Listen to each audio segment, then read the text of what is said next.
Problems बघायला start करतोय. बघा एखाद्या प्रॅक्टिस शीट एखाद्या सोडवण्यासाठी दिली होती तुम्हाला. बघा एखाद्या त्या प्रॅक्टिस शीट मध्ये एखाद्या बऱ्याच जणांनी काही क्वेश्चनवर एखाद्या डाऊट विचारले होते. त्यातला एखादा पहिला क्वेश्चन आहे प्रॅक्टिस शीट 1 जी आहे एखाद्या स्केलार्स आणि वेक्टर्सवर टाकले. त्याच्यामध्ये एखाद्या क्वेश्चन नंबर 19 आहे. ज्यांनी एखाद्या नवीन आहेत ग्रुपवर एखाद्या तर त्यांच्यासाठी सांगणार एखाद्या किंवा चॅनल एखाद्या नवीन बघतायत ज्यांनी व्हॉट्सअप ग्रुपमध्ये ऍड नाही एखाद्या क्लासच्या त्यांच्यासाठी एखाद्या आपण जी पण एखाद्या PDF आहे ती एखाद्या खाली लिंकमध्ये एखाद्या त्या डिस्क्रिप्शनमध्ये त्याची लिंक दिली तुम्ही त्याच्यावर क्लिक करून एखाद्या काय ती PDF बघू शकताय. तर एखाद्या त्या गोष्टीवर कॉन्सन्ट्रेशन असू द्या आपण एखाद्या प्रॉब्लेम सोडवायला स्टार्ट करतोय. काय बघा प्रॉब्लेम वर्डिंगकडे जातोय. The greatest and list resultant of two forces. पहिली गोष्ट तर समजून घ्या एखाद्या ग्रेटेस्टचा अर्थ एखाद्या मॅक्सिमम. ग्रेटेस्ट मीन्स काय एखाद्या मॅक्सिमम. आणि दुसरी गोष्ट एखाद्या हा वर्ड जरा कमी जणांनी ऐकलेला असतो लिस्ट. लिस्टचा अर्थ काय एखाद्या मिनिमम. पण ग्रेटेस्ट माहिती आहे एखाद्या लिस्ट बद्दल मेन्शन करतोय. List means minimum. काय म्हणलं बघा the greatest and list resultant of two forces. लगेच क्लिक व्हायला पाहिजे. दोन फोर्स दिलेत एखाद्या त्यांचे काय एखाद्या दोन रिझल्टंट सांगितलेत. पहिला एखाद्या रिझल्टंट काय सांगितलं एखाद्या मॅक्सिमम असेल आणि दुसरा रिझल्ट काय सांगितलं एखाद्या मिनिमम रिझल्टंट असेल. पुढे कंटिन्यू करू. काय म्हणलं एखादा at A point is 29 Newton and 5 Newton. लगेच क्लिक व्हायला पाहिजे कोणाच्या व्हॅल्यू करस्पॉन्डिंग आहे एखाद्या ग्रेटेस्ट म्हणजे काय एखाद्या मॅक्सिमम रिझल्टंटची व्हॅल्यू काय 29 न्यूटन आहे. मिनिमम रिझल्टंटची व्हॅल्यू काय एखाद्या 5 न्यूटन आहे. तर आपण इथं एखाद्या मेन्शन करू काय एखाद्या दिलंय R max is equal to 29 newton and R minimum is equal to 5 Newton. पुढे continue. If each force is increased by 2 Newton. आता थोडं समजून घ्या एखाद्या ही फोर्स नाही ना एखाद्या ते R max आणि R minimum नाही एखाद्या. R max आणि R minimum काय एखाद्या रिझल्टंट आहे. हे ज्या दोन फोर्सचे जे रिझल्ट आहेत ना एखाद्या त्या रिझल्टंट ते जे दोन फोर्स आहेत त्यांना काय म्हणतात इन्क्रीज करायचं. आपण एखाद्या अज्युम करू एखाद्या काय म्हणतो एखाद्या अज्युम करू जो पहिला फोर्स आहे काय म्हणतो एखाद्या जो पहिला फोर्स आहे त्या पहिल्या फोर्सला काय म्हणतो आपण that is the P. First फोर्सला काय म्हणतो आपण P. एकदा मेन्शन करतो that is first force. First फोर्सला काय म्हणतो एखाद्या आपण P. ऑब्वियसली एखाद्या सेकंड फोर्सला काय म्हणतो आपण Q. That is second force is Q.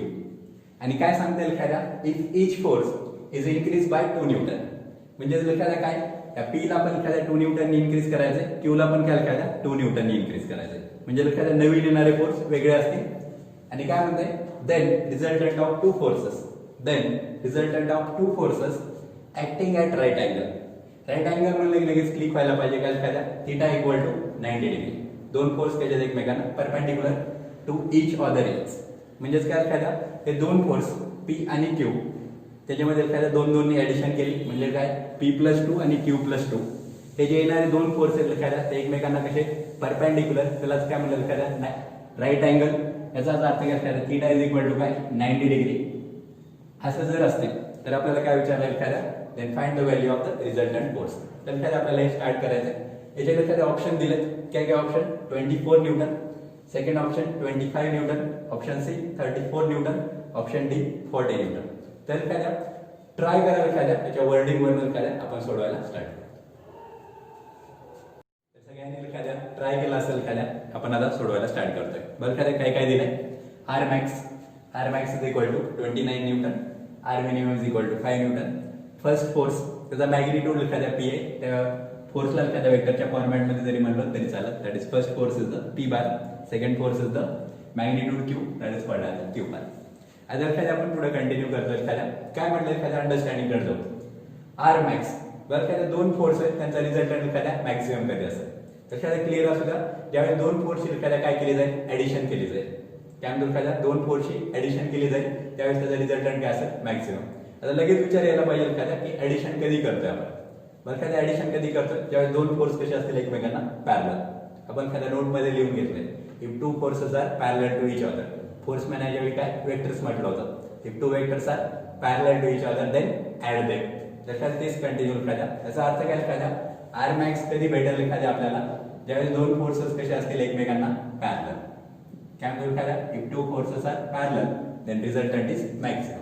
तर तेच आपण अप्लाय करू. आर मॅक्सचा फॉर्म्युला काय लक्षात द्या, दोघं एकमेकांना पॅरलल आहे, त्याचा अर्थ काय ऍडिशन. पहिला फोर्स P, दुसरा फोर्स Q, त्यांचे मॅग्निट्यूड, याचा अर्थ काय R max is equal to P plus Q. R मॅक्सची व्हॅल्यू दिली आहे लक्षात द्या आपल्याला, काय व्हॅल्यू दिली, that is 29. So 29 is equal to P plus Q. 29 is equal to P plus Q. याला काय लक्षात द्या आपण इक्वेशन 1 फर्स्ट इक्वेशन लक्षात भेटलंय. आता पुढे लक्षात कंटिन्यू काय म्हटलं लक्षात द्या, R minimum, resultant is minimum. आता काय कॉन्सन्ट्रेशन असू द्या, काय रिझल्टंट मिनिमम कधी असेल, तर काय त्याचं मेन अंडरस्टँडिंग काय लक्षात द्या, ज्यावेळेस दोन वेक्टरचं किंवा काय दोन फोर्सचं काय करावं लागेल आपल्याला, सबट्रॅक्शन कधी करतोय लक्षात, if two vectors are in opposite direction, दोन वेक्टर्स काय असतील अपोजिट डायरेक्शन असतील, त्याला काय म्हणलं आपण, देन सबट्रॅक्ट देम. याचा अर्थ लक्षात द्या, आर मिनिमम कधी लक्षात द्या, त्यावेळेस दोन वेक्टर्स कशा असतील एकमेकांच्या अपोजिट डायरेक्शन मध्ये, त्याला काय म्हणतो आपण अँटी पॅरलल. दोन फोर्सेस कसे असायला पाहिजे लक्षात द्या, अँटी पॅरलल. त्यावेळेस काय भेटेल आपल्याला लक्षात द्या, रिझल्टंट इज मिनिमम. रिझल्टंट कसा भेटेल लक्षात द्या, minimum. So R minimum is equal to काय म्हणता येईल, R minimum is equal to P minus Q. R minimum ची व्हॅल्यू दिली, काय दिली आर मिनिमम ची value, that is 5 newton. So 5 is equal to काय लक्षात द्या, P मायनस Q. याला काय म्हणून लक्षात द्या आपण, इक्वेशन 2. आणि आता व्यवस्थित लक्ष द्यायला स्टार्ट करा. बरं काय आपल्याकडे काय इक्वेशन आलंय, फर्स्ट इक्वेशन, सेकंड इक्वेशन. किती अननोन आहेत लक्षात द्या, P आणि Q दोन अननोन, इकडे पण P आणि Q दोन अननोन. म्हणजेच काय लक्षात द्या, दोन इक्वेशन दोन अननोन. आपल्याला काय लक्षात द्या, इक्वेशन सायमल्टेनियसली सॉल्व्ह करता येते. तर इक्वेशन लिहून घेतो लक्षात द्या एका खाली एक, आणि आपण P आणि Q च्या व्हॅल्यू काढायला स्टार्ट करू. थोडं रिअरेंज करतो लक्षात द्या, RHS LHS ला लिहू, LHS RHS ला. काय होईल बघा, first equation that is P plus Q is equal to 29. दुसरं equation P minus Q is equal to 5. P minus Q is equal to 5. आपल्याला काय सॉल्व्ह करायचं, कसं सॉल्व्ह करणार बघा, इकडे प्लस Q इकडे मायनस Q, काय ऍडिशन करायला स्टार्ट करू. इक्वेशन 1 आणि सेकंडची काय ऍडिशन करायला स्टार्ट केलं, बघ काय plus Q minus Q get cancel. P plus P that is 2P. 2P is equal to 29 plus 5 that is 34. हे 2 लक्षात इकडे डिव्हिजन मध्ये पाठवा, that is P is equal to 34/2. याला कॅन्सल करायला स्टार्ट करू, काय होईल बघा, 2 1 जा 2, 1 राहिले, काय होईल 14, दॅट इज 2 7 जा 14. तर याचा अर्थ काय लक्षात आपल्याला काय भेटलं, P इज इक्वल टू 17. अर्थात लक्षात फोर्स आहे, that is in newton. P is equal to 17 newton लक्षात आपल्याला फोर्स भेटला. आता काय लक्षात आपल्याला दुसरा फोर्स काढायचा आहे, Q. कुठल्या पण एका इक्वेशन मध्ये लक्षात आपण पुट करू. इक्वेशन 1 मध्ये लक्षात पुट करू, put this value in equation 1. Mention केलं तरी चालेल लक्षात द्या, पुट इन इक्वेशन 1. इक्वेशन 1 मध्ये लक्षात काय व्हॅल्यू पुट करायला आपण स्टार्ट करतोय. काय बघा, इक्वेशन 1 मध्ये P plus Q is equal to 29. इथं लक्षात द्यायचं P ची व्हॅल्यू काय लक्षात द्या, that is 17 plus Q is equal to काय लक्षात द्या 29. सबट्रॅक्शन करायला स्टार्ट करणार, काय 17 इकडे प्लस तिकडे गेलं मायनस मध्ये, therefore Q is equal to 29 minus 17. Simple subtraction cancel करायला काय 9 minus 7 that is 2. 2 minus 1 that is 1. So Q is equal to 12 newton. तर काय दोन फोर्स भेटलेले लक्षात द्या आपल्याला. आणि आता माझ्या लक्षात द्या वर्डिंग वर कॉन्सन्ट्रेट. आपल्याला काय काय भेटलं लक्षात द्या, फर्स्ट फोर्स त्याला काय म्हटलं होतं लक्षात द्या, P that is P is equal to 17 newton. Second force ज्याला काय आपण म्हणलं होतं Q that is equal to 12 newton. आणि आता लक्षात द्या पुढच्या वर्डिंग वर कॉन्सन्ट्रेट. काय म्हटलं लक्षात द्या, हे भेटल्यानंतर हे जे दोन फोर्स आहेत लक्षात द्या त्यांना काय केलंय, इन्क्रीज बाय 2 न्यूटन. दोन्ही पण लक्षात द्या. आणि त्याच्यामध्ये लक्षात एक वर्डिंग आहे, त्याच्यावर लक्षात द्या खूप जास्त कॉन्सन्ट्रेट. एक वर्ड वापरलाय लक्षात त्या ठिकाणी, काय वर्ड वापरलाय, इच. काय वर्ड वापरला लक्षात द्या, इच. याचा अर्थ काय, प्रत्येक force, each force is increase by 2 newton. याचा अर्थ काय, न्यू जे फोर्स आहेत ज्यांचा आपल्याला रिझल्टंट काढायचा लक्षात द्या, ते फोर्स लक्षात द्या काय, तो न्यू फोर्स आहे. त्या न्यू फोर्सला काय म्हणतो लक्षात त्याचा magnitude. Consider this new force is a P dash. P dash काय लक्षात द्या, नवीन फोर्स आहे. तर P डॅश ची व्हॅल्यू काय लक्षात द्या, ओरिजिनल फोर्स मध्ये काय करावं लागेल, 2 न्यूटन ऍड करायला लागेल. त्याला काय लक्षात द्या, P dash is equal to P plus 2. आता व्हॅल्यू पुट करायची काही गरज नसो. P ची व्हॅल्यू काय लक्षात द्या 17 न्यूटन. त्याच्यामध्ये काय 2 ऍड केलं, that is 17 plus 2 that is 19 Newton. P dash ची व्हॅल्यू आहे लक्षात द्या आपल्याकडे 19 न्यूटन. त्यानंतर काय लक्षात द्या Q dash. Q dash is equal to पण काय असेल लक्षात द्या Q+2 बोला Q ची व्हॅल्यू काय लक्षात आहे आपल्याकडे 12 न्यूटन, त्याच्यामध्ये काय लक्षात आहे 2 ऍड केलं it becomes 14 newton. So Q dash is equal to 14 newton. आणि आता मात्र व्यवस्थित कॉन्सन्ट्रेट लक्षात द्या. आपल्याला लक्षात आहे रिझल्टंट कुठला काढायचा आहे, आपल्याला कुठल्या दोन फोर्सचा रिझल्टंट काढायचा आहे, ज्यातला पहिला फोर्स काय लक्षात द्या P dash that is 19 Newton, Q dash that is 14 newton. आणि त्यानंतर सांगितलं लक्षात द्या हे जे दोन फोर्सेस आहेत P डॅश आणि Q डॅश ते कसे आहेत एकमेकांना लक्षात द्या परपेंडिक्युलर आहे किंवा लक्षात द्या राईट अँगल मध्ये. याचा अर्थ लक्षात द्या थीटा इज इक्वल टू काय 90 डिग्री. म्हणजे लक्षात द्या आपल्याला तिन्ही गोष्टी माहिती आहेत. काय काय माहिती आहे, फर्स्ट फोर्स माहिती आहे that is P dash, second force माहिती आहे दॅट इज Q डॅश, आणि त्यांच्यामधला अँगल पण माहिती आहे. तर लक्षात द्या पहिल्यांदा हे सगळं लिहून घ्या आणि त्यानंतर लक्षात द्या डायरेक्ट पुट करून लक्षात द्या आन्सर काढता येते का ट्राय करा. तुमच्याकडे ऑप्शन बनेल लक्षात द्या त्याच्यावर पण कॉन्सन्ट्रेट करा. तर आपल्याकडे लक्षात द्या P डॅश ची व्हॅल्यू भेटली that is 90 Newton, Q dash 14 newton, आणि दोघं कसे एकमेकांना परपेंडिक्युलर. याचा अर्थ काय लक्षात द्या थीटा इक्वल टू 90 डिग्री. तर लक्षात द्या काय आपण रिझल्टंट काढायला स्टार्ट करणार आहे. रिझल्टंटचा फॉर्म्युला काय लक्षात द्या, रिझल्टंटचा formula that is R is equal to basic formula लक्षात द्या आपण शिकलो पॅरलोग्राम लॉ मध्ये. R is equal to P square plus Q square plus 2PQ cos theta. आता मेन कॉन्सन्ट्रेशन असलेल्या लक्षात द्या नोटेशनला लक्षात द्या जास्त भाव द्यायचा नाही. PQ म्हणजे काय लक्षात द्या 2 फोर्सेस आहे, इथं P डॅश आणि Q डॅश आहे काय 2 फोर्सेस आहे. थीटा इज इक्वल टू काय दिलं लक्षात द्या 90. कॉस 90 ची व्हॅल्यू लागेल लक्षात द्या. कॉस 90 ची व्हॅल्यू माहित असू द्या काय लक्षात द्या कॉस 90 ची value that is equal to 0. Cos 90 ची व्हॅल्यू 0. तर ऑब्व्हियसली काय द्या कॉस 90 पुट केलं लक्षात द्या काय कॉस 90 ची value 0 into something that is 0. म्हणजेच काय लक्षात द्या direct P square plus Q square राहील. पण व्हॅल्यू पुट करायला स्टार्ट करू. काय बघा in under root P that is P dash 19 काय लक्षात द्या 19 स्क्वेअर प्लस Q ची व्हॅल्यू किंवा त्याला काय Q dash 14 that is 14 square. पुढचं लक्षात द्या ऑलरेडी 0 झालं. यांचे स्क्वेअर करायला स्टार्ट करा. काय लक्षात द्या 19 square that is 361 plus 14 square that is 196. Addition करायला स्टार्ट करा लक्षात द्या यांचे किती येईल ते बघायला स्टार्ट करू. काय बघा 6 plus 1 that is 7. Next 9 plus 6 that is 15. Carry 1 3 plus 2 that is 5. So 557. R is equal to square root of 557. हे आल्यानंतर लक्षात थोडं खुश लक्षात द्या आपण का खुश लक्षात द्या की 557 लक्षात द्या आपला आन्सर आलाय अंडर रूट मध्ये. थोडं नाराज काय लक्षात द्या ऑप्शन बघा. ऑप्शन मध्ये लक्षात द्या असलं कुठं दिसतच नाही लक्षात द्या. तर त्याच्या लक्षात एक सगळ्यात महत्वाची गोष्ट आपण काढलेला आन्सर कुठं सापडायचं लक्षात द्या आपल्याला ऑप्शन मध्ये. तर त्यासाठी लक्षात द्या ऑब्व्हियस तिथे काही स्क्वेअर रूट नाही तर आपल्याला काय स्क्वेअर रूट काढायला स्टार्ट करावं लागेल. तर आपण कंटिन्यू करू. बघा काय स्क्वेअर रूट काढताना लक्षात कॉन्सन्ट्रेशन काय 557 जर त्याच्या स्क्वेअर रूट तर निघत नाही हे क्लिअर आहे त्याला. मग आपल्याला बघायला पाहिजे याचा अप्रॉक्सिमेटली स्क्वेअर रूट कसं काढताय. तर त्यासाठी लक्षात दोन गोष्टीचे व्हॅल्यूचे स्क्वेअर बघू लक्षात द्या. हे आठवते लक्षात द्या की 20 चा स्क्वेअर काय लक्षात द्या 400 आहे, 30 चा स्क्वेअर काय 900 आहे. लक्षात याचा इन बिटवीन कुठेतरी असेल. तुम्हाला जर लक्षात स्क्वेअर काढता येत असतील तर काय त्याचा आणखी फायदा होऊ शकतो. त्याच्यात डायरेक्ट सांगतोय कुठल्या दोन स्क्वेअरच्या मध्ये येतो लक्षात द्या. तर क्लिअर असू द्या 23 चा स्क्वेअर लक्षात द्या काढून बघा लक्षात द्या that is 529. 23 square that is 529. Next 24 square काय लक्षात द्या 576. आता लक्षात इकडे बघितल्यानंतर लक्षात येईल तुम्हाला 23 चा स्क्वेअर काय 529, 24 चा स्क्वेअर काय 576. आपल्याकडची व्हॅल्यू काय लक्षात द्या 557. याचा अर्थ काय याचं जे स्क्वेअर रूट आहे लक्षात द्या ते काय 23 आणि 24 च्या मध्ये असायला पाहिजे. आता याच्यामध्ये थोडं व्हॅल्यूकडे जरी कम्पेअर केला लक्षात द्या तरी पण लक्षात येत आहे 557 हे काय लक्षात द्या कुणाकडे झुकलेलं म्हणजे कुणाच्या जवळ आहे 529 का 576. तर ऑब्व्हियसली काय द्या ते 576 च्या लक्षात द्या काय जवळपास वाटतं लक्षात द्या.